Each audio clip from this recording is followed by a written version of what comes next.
നമസ്കാരം. News globe ടിവിയിലേക്ക് എല്ലാ മാന്യ പ്രേക്ഷകർക്കും സ്വാഗതം. മലയാള സിനിമയിലെ നടീനടന്മാരുടെ സംഘടനയായ AMMA ഇലക്ഷൻ കഴിഞ്ഞു. ബഹുഭൂരിപക്ഷം ചെറുപ്പക്കാരായ നടന്മാർ, നടികൾ, AMMയിൽ നിന്നും വിട്ടുപോയവർ ഇവരൊന്നും ഈ ഇലക്ഷനിൽ എത്തിയിട്ടുണ്ടായിരുന്നില്ല.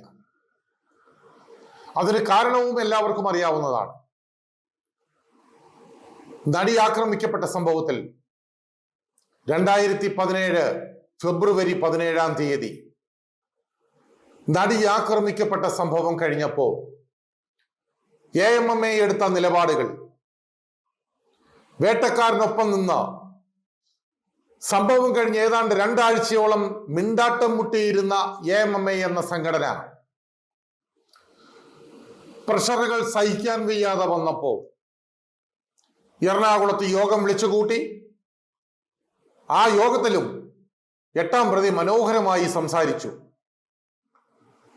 അതിനുശേഷം ഈ സംഘടന അനിശ്ചിതത്വത്തിലേക്ക് നീങ്ങുകയായിരുന്നു. ഇതിനകത്ത് നീതി വേണം എന്നാഗ്രഹിക്കുന്ന ആളുകൾ, ഇരയ്ക്ക് നീതി കിട്ടണമെന്ന് ആഗ്രഹിക്കുന്ന ആളുകൾ ഒരു വശത്തേക്ക് മാറിപ്പോയി. സംഘടന വിട്ടുപോയ ആളുകൾ, അഴകുഴമ്പൻ ന്യായങ്ങൾ പറഞ്ഞ് ഒരു സ്ഥലത്ത് തന്നെ കടിച്ചു തൂങ്ങിക്കിടന്നിരുന്ന ആളുകൾ, സംഘടനയിൽ കൈയിട്ടു വാരാൻ നടന്ന ചില ശ്രമങ്ങൾ, ഇതെല്ലാം ഈ സംഘടനയ്ക്കുള്ളിൽ നിൽക്കുന്നവർ വളരെ വ്യക്തമായി മനസ്സിലാക്കിയിട്ടുള്ള കാര്യങ്ങളാണ്. മോഹൻലാലിന്റെ നേതൃത്വത്തിലുള്ള ആ ഭരണസമിതി പിരിച്ചുവിട്ടപ്പോഴും സംഘടന നാനാവിധമായി പോകും എന്നാണ് കരുതിയത് ആളുകളെങ്കിൽ പിന്നീടത് എല്ലാവരും ചേർന്ന് തിരിച്ചു കൊണ്ടുവന്നപ്പോ ഒരു വിഭാഗം ഇതിലില്ലാതെ പോയി.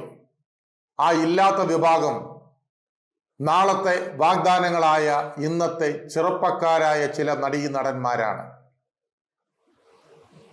ഇതിൽ നടന്മാർക്ക് സിനിമയുണ്ട്, അഭിനേത്രികൾക്ക് സിനിമയില്ല. കാരണം അവരെയെല്ലാം ഉപരോധിക്കാൻ പറ്റുള്ളൂ. അങ്ങനെ അവർക്ക് ഉപരോധമായി. ഇതൊരു ഫ്രെയിം ചെയ്ത കഥയാണെന്നും ഞാനിതിൽ ഇരയോടൊപ്പം ഇല്ല എന്ന് പരസ്യമായി വിളിച്ചു പറഞ്ഞയാളാണ് ശ്വേതാ മേനോൻ.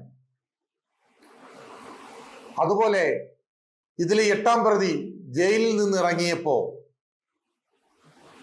ജയിലിലേക്ക് ഓടിച്ചെന്ന് വാരി പുണർന്ന് തന്റെ സങ്കടം പങ്കുവച്ച അണമൊഴിയാത്ത കണ്ണീർ വാർത്തയാളാണ് ലക്ഷ്മിപ്രിയ എന്ന നടി.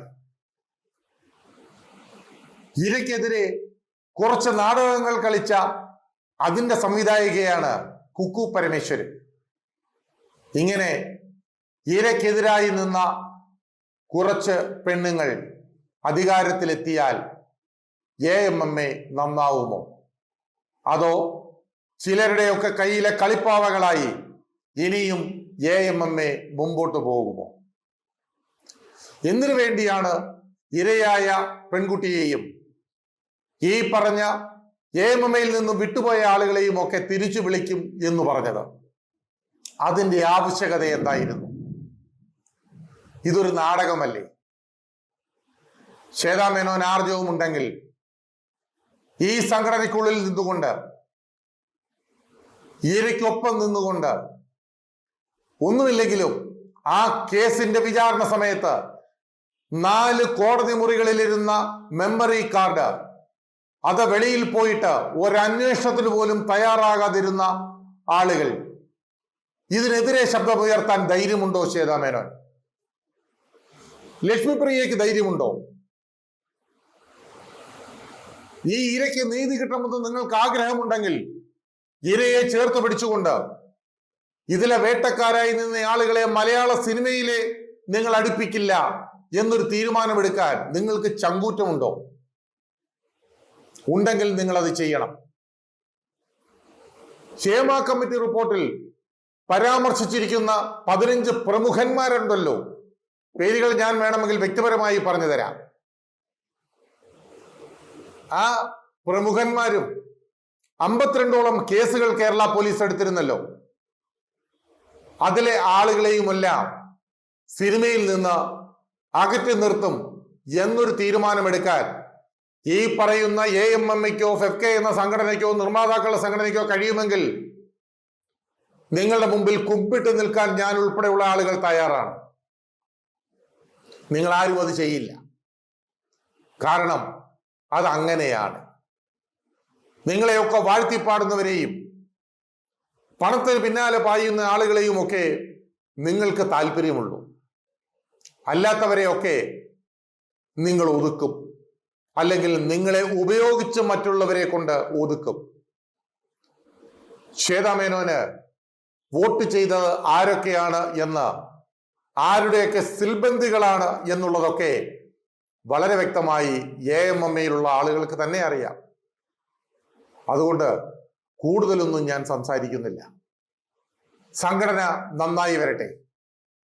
ഇരയ്ക്കൊപ്പം നിൽക്കാൻ ഇനിയെങ്കിലും ആർജവം കാണിച്ചാൽ ശ്വേതാ മേനോൻ നല്ലൊരു പ്രസിഡന്റ് ആണ് എന്നുള്ളത് നാളെ ഓരോരുത്തർക്കും പറയാം. ഇല്ലെങ്കിൽ നിങ്ങളും വേട്ടക്കാരനൊപ്പം നിന്നാൽ ഇനിയും വേട്ടക്കാരന് വേണ്ടി പ്രവർത്തിച്ച, വേട്ടക്കാരാൽ വിജയിക്കപ്പെട്ട ഒരു ഗൂഢസംഘമാണ് ഈ 4 പെണ്ണുങ്ങൾ എന്ന് പറഞ്ഞാൽ അത് നിഷേധിക്കാൻ പറ്റാത്ത രീതിയിലേക്ക് വരും ശ്വേതാ മേനോൻ.